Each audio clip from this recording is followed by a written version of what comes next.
Hi, I'm Robert Deem, and with me today is John Walters, and we represent the Madison County Veterans Video Project.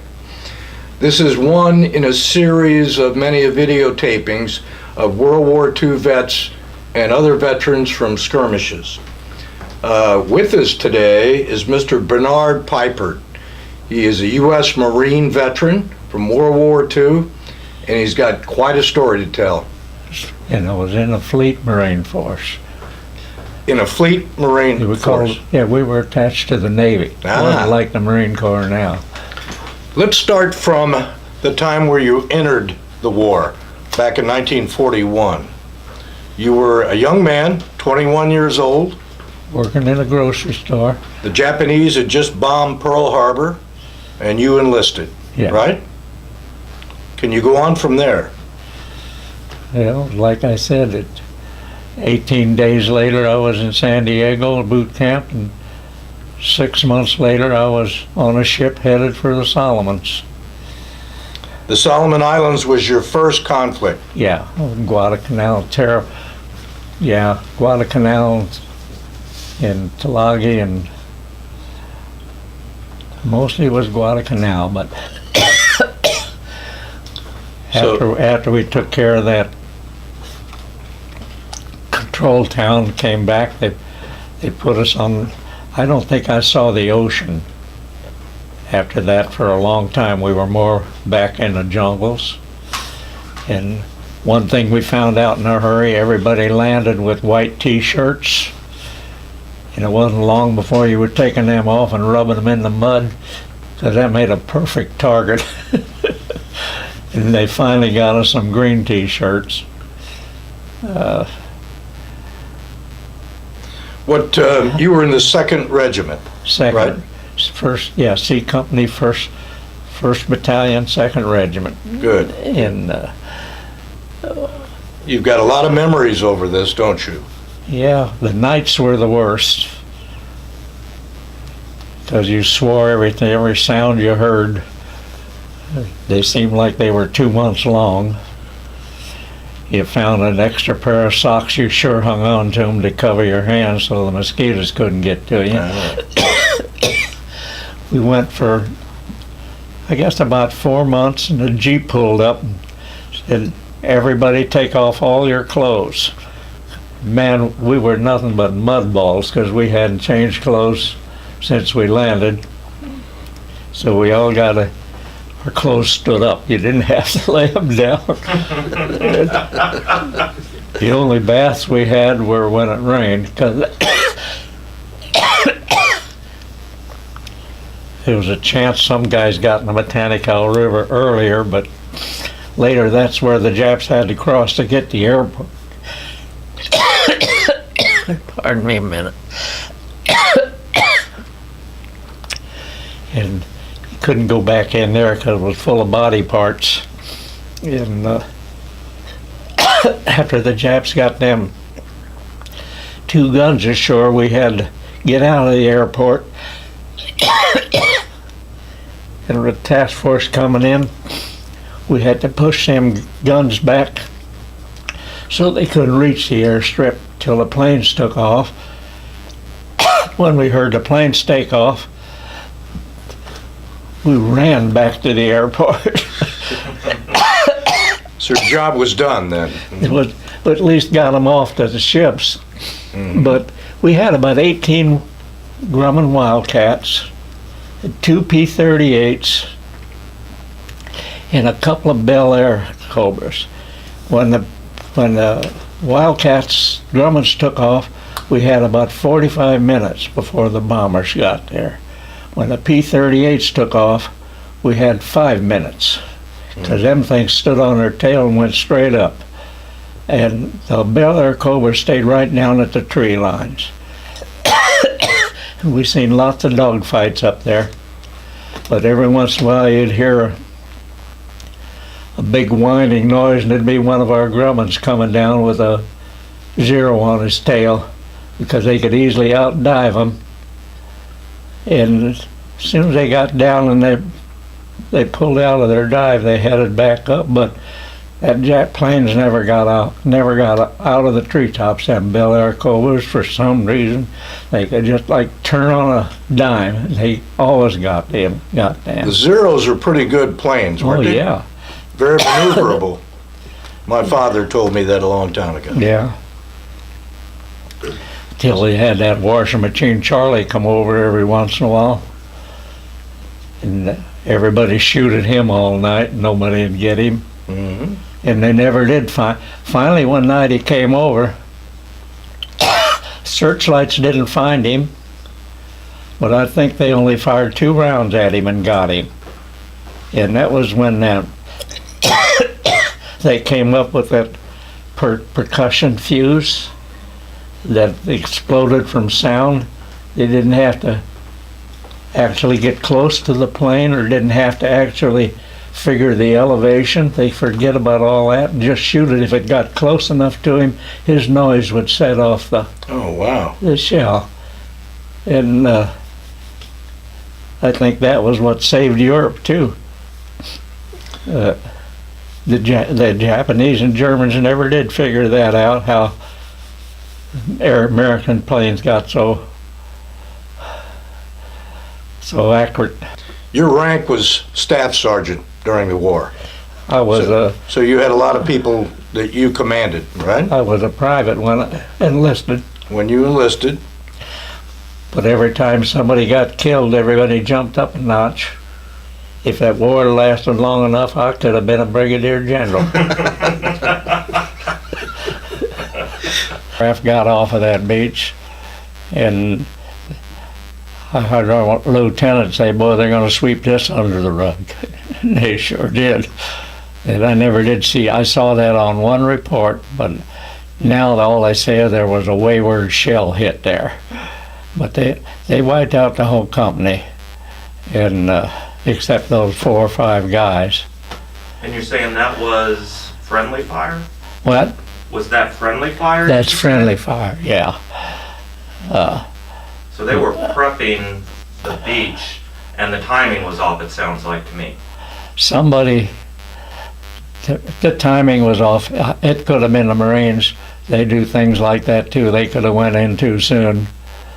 But you'd have think there would have been somebody with them that, whatever it was over and done.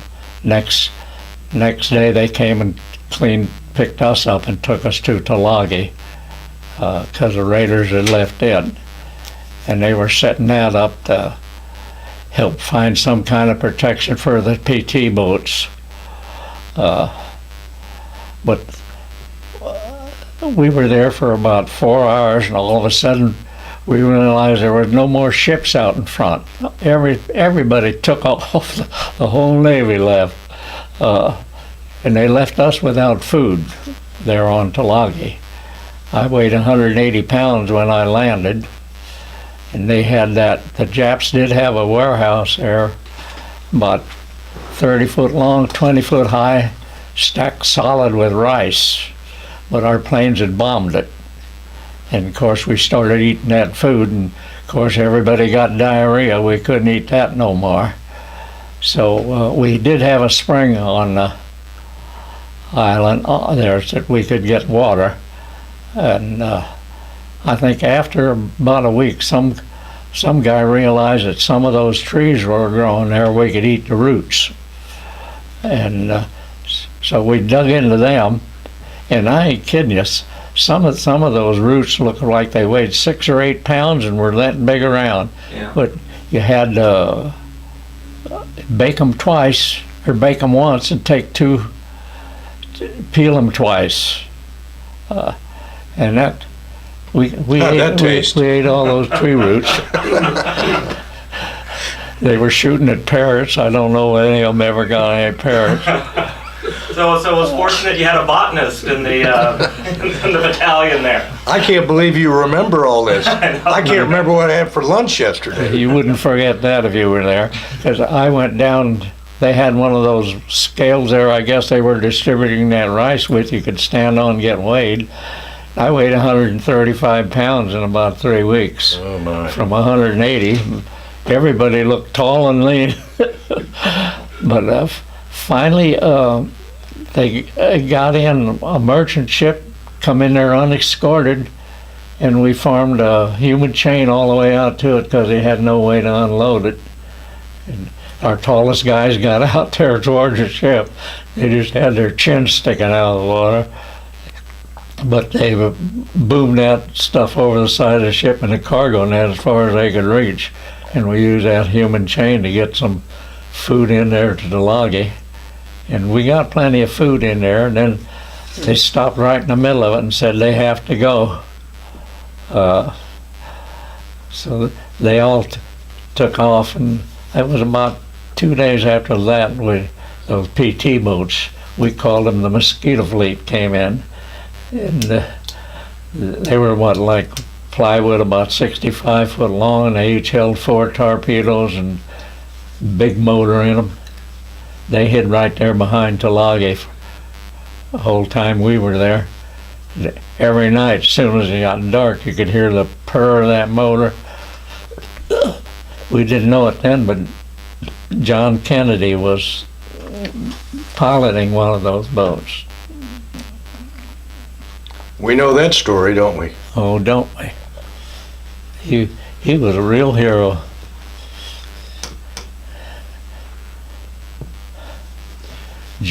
Two Japs destroyers came in. They were looking for those PT boats because now all of a sudden that Jap Navy really took a chance when they came up that channel. Because, man, you ought to see some of those battles at night. You'd see all those searchlights go on. You'd see all the machine guns come on and knock out the searchlights, and then you'd hear the explosions. And I think eventually John Kennedy's boat was a destroyer, ran right through the middle of it, and they found him floating out there in the morning. But they still got some ships would break their way through there.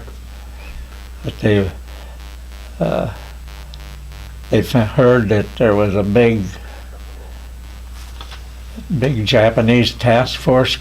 They tried several times to take that airport back.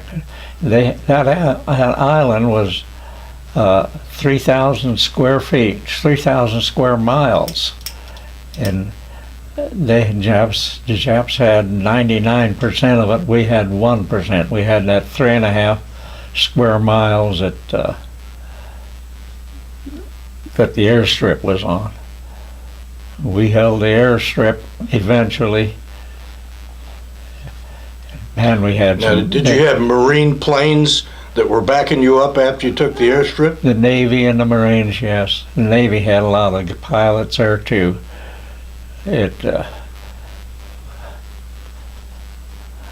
SNJs, I guess. Trying to think of where in the hell I am. You're doing pretty good so far. In fact, this is basically the whole interview. That task force was coming in. They had 7 troop ships, and they could get about 20,000 on each one. And the native come in at some kind of a jig up there behind the